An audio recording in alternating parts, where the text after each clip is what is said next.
we work together a lot and we fell in love at work. He was actually the first person I met when I moved to New York.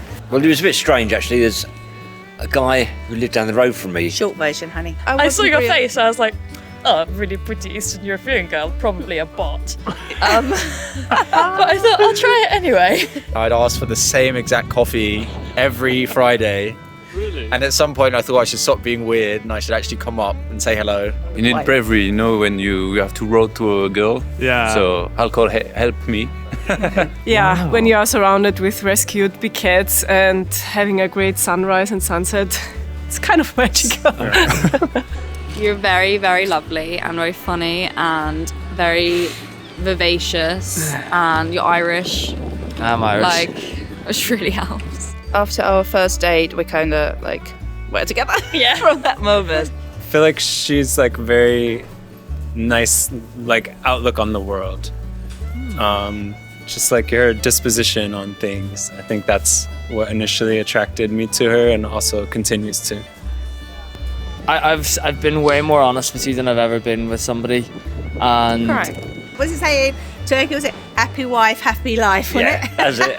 Very good. Yeah, it's hard sometimes, but I'm still here. Yeah. Still with me. Hiya, welcome to a new episode of Easy English. So, it's a miserable day in Brighton, so I thought I'd cheer up the mood by asking couples how they met. Now, before we get started, if you're an English learner, stick around to hear about our exciting 30-day challenge coming in January 2024. If you're a regular Easy English viewer and you want to be reminded about our new episodes when they come out, then quickly subscribe below. Let's go. How did you two meet? In the pub. We met in the basement of a pub. go, my love, tell them. We met at drama school. Lika's from Ukraine and I'm from Brighton. So the chances were quite slim, I think. But we didn't date right away. Yeah. We were friends for 3 years or so, and we were each in relationships, and then we ended up together eventually when the time was right. Yeah. So we basically met at work. We are working for an animal welfare organization in Vienna. Well, we met on Tinder. Oh, really? Yeah. Could you tell us how you two both met? Yeah. Right. wanna Singles club. We actually met at the gym that we both go to because she works at the gym. Okay. I'm a barista at the gym. And I would always go up and I'd ask for the same exact coffee every Friday. Really? And at some point I thought I should stop being weird and I should actually come up and say hello. I moved to London a year and a half ago, so when the war started, I first went to America and then went to London. And I decided, 2 weeks later, it was a good idea to download Tinder. I was living in Lyon and he was living 50 kilometers away in France from Lyon, in the south. In the countryside. Yeah, he was passing through Lyon and with his phone on Tinder, and then he wrote to me a few days later and I replied. I owned a pub and Wendy walked in. Yeah. And that was it, really. And I'd moved to the back of the pub. So there was a road behind the pub, but you could walk through from one side of the street through the back pub garden. And then my cat kept going in there. We got together a month after we started, so I had a week where I wasn't really sure. and then I was like, actually, yeah. An animal welfare sanctuary? Organisation. We have sanctuaries. Okay. Where we actually fell in love. Where we actually in South Africa, actually. We went on a trip to South Africa to a big cat sanctuary, and we sort of fell in love there. All I had on my page was, remember? Your interest, no bio, just 3 pictures, one of which wasn't even your face. Well, you had your one foot out the door already, did you? Yeah. And it was interests, wine, jazz, vinyl. I was and a mystery. Film. You were a mystery. And that's what attracted you, was it? Oh no, I saw I saw your real? face. I was like, oh, really pretty Eastern European girl, probably a bot. But I thought I'll try it anyway. Yeah. And then you sent me a message first. And were you doing it on purpose? Were you always getting coffee there because she went there? Well, I always knew she was on Fridays and I would always come in the same time and it would be quite nice to say hello. Very good. And then I just started talking to her because I was like, you know. So you made the first move? No, I did. No. I did. She actually, she kind of got tired of waiting. That's true. So she kind of just asked me for my phone, and I was like, okay, all right. And then she messaged me, and I was like, okay, well, do you want to go out? And I kept getting a phone call to say your cat's up at the bar again. Can you get your cat out? But in the end, he just became a bit of a fixture. 2 days or 3 days later, he wrote to me. He was with his friends drinking a little bit, and one of his friends wrote to me. And then late night on Thursday, and on next morning when I woke up, I had a message from him. So I You replied. need bravery, you know, when you have to write to a girl. Yeah. So alcohol helped me. I went to see you perform and do a gig. Because I'm a singer, composer, and it was a very long date. Like it started at like midday, and then I left at about eight the next morning. Yeah.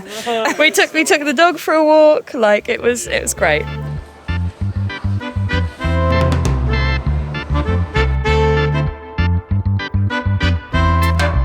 At the start of the new year, we're going to be hosting our first ever 30-day challenge. It's for any English learner who needs a bit of inspiration and needs to pick up where they might have left off in the new year with a 30-day challenge to help you improve your English skills. Each day in January, myself and Izzy will post you small challenges to help you improve your writing, your reading, and discussion skills.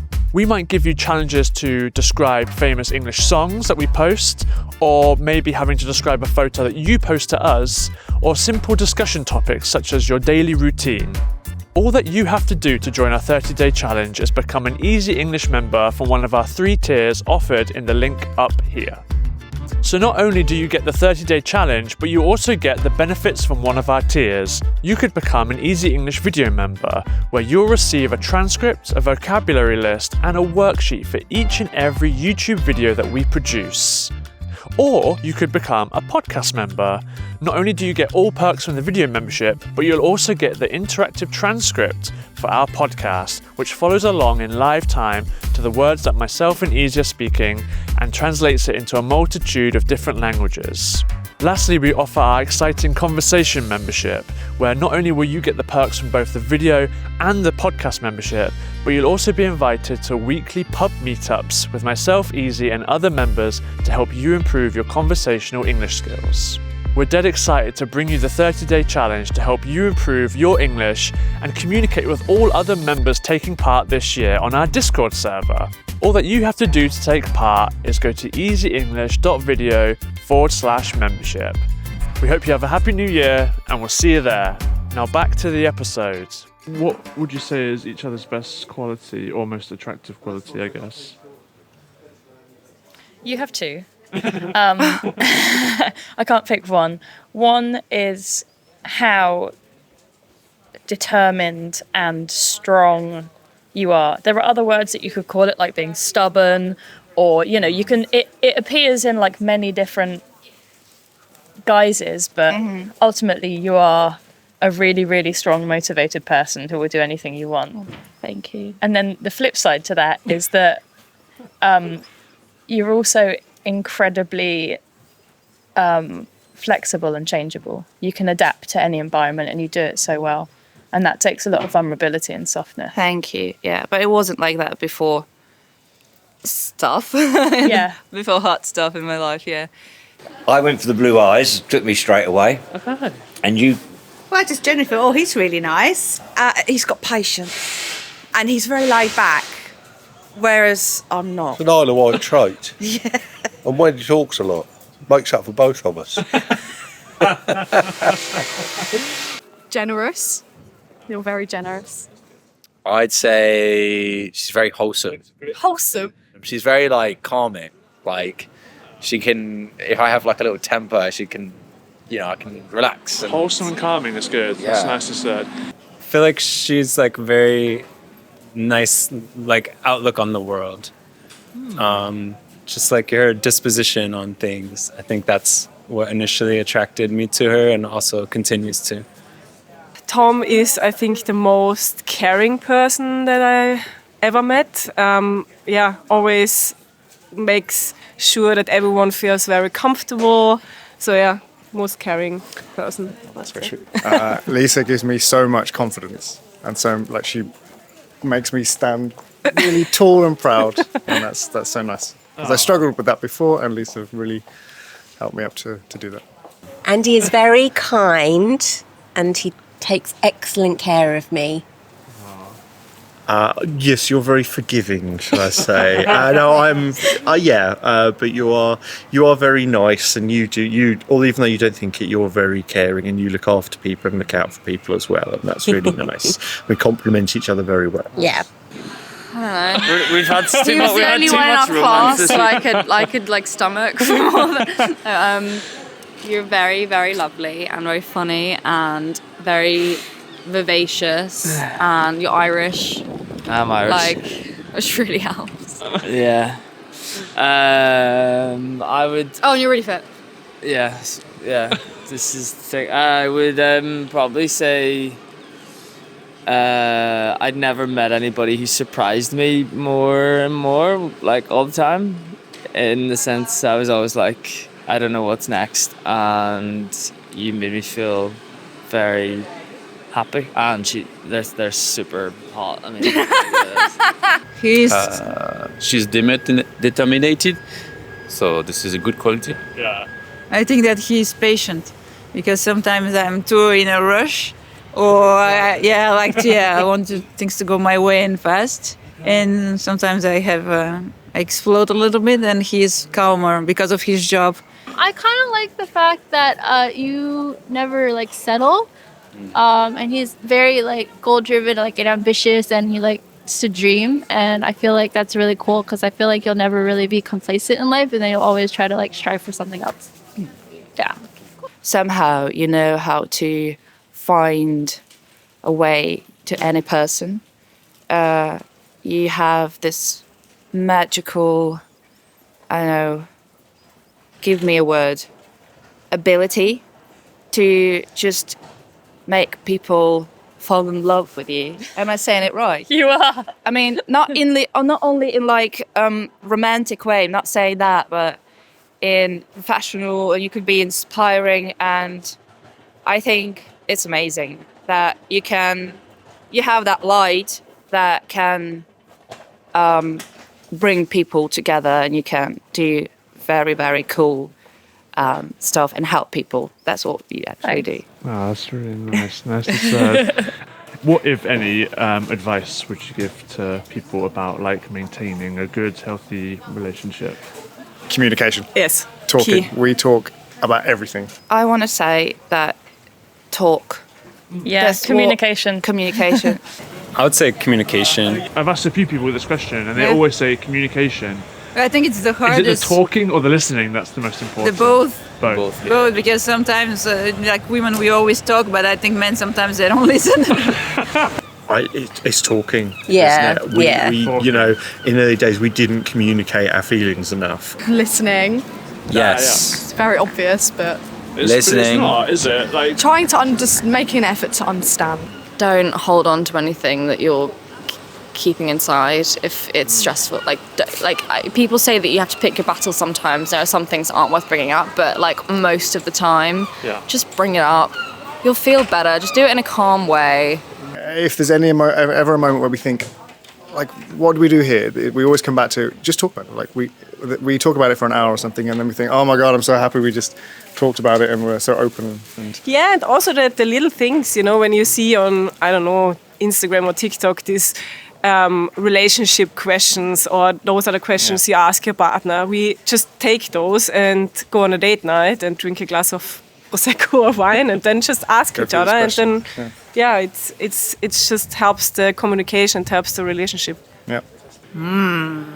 Compromise. Give and take, yeah. Definitely. Compromise. No, that's a good one. Most people say communication, but compromise. Yeah, compromise. You've got to. She's fine. Being respectful, I think. You know, like sometimes you can kind of get like an instinct that something would be good for the other person, and like kind of following that can be healthy. But again, we'll get back to you on that. I've been way more honest with you than I've ever been with somebody, and No, yeah, I'm just out of the sea, so I can barely move my face.